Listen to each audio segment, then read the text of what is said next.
La communauté internationale a, elle, célébré hier la journée dédiée à la tolérance au Gabon. Cette journée, peu connue du plus grand nombre, a, elle, également intéressé la rédaction de Gabon Télévision, suivant cet élément de Nina Kelia Mounipa et de Rodolphe Christ Lebonda. Tolérance, compréhension, indulgence, pardon, des mots qui devraient habiter tout un chacun en ce 16 novembre 2016, marquant la journée internationale de la tolérance. Pour cette journée, normalement, des activités s'adressant aux établissements d'enseignement et au grand public doivent être menées, mais aujourd'hui, on constate malheureusement que beaucoup ignorent son existence. C'est la première fois que j'entends parler de ça. Je n'ai jamais entendu parler de cette journée. J'ignorais complètement l'existence de la journée internationale de la tolérance. La tolérance censée être la reconnaissance des droits universels de la personne humaine et des libertés fondamentales d'autrui.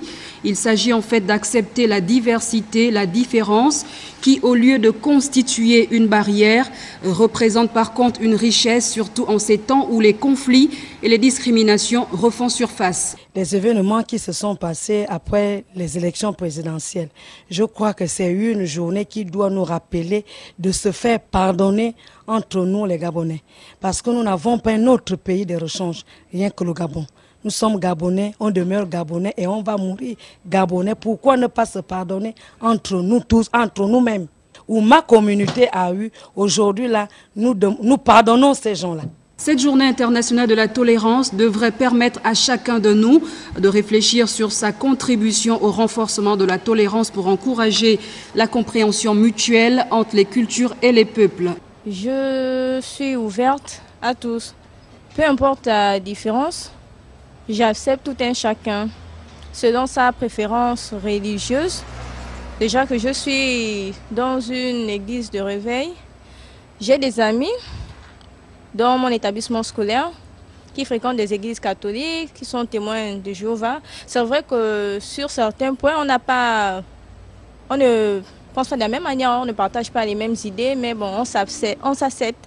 On peut avoir des débats qui divergent, mais toujours est-il qu'on s'entend bien. J'ai des amis, des frères et des sœurs, comme cette dernière qui est albinos. On s'entend très bien.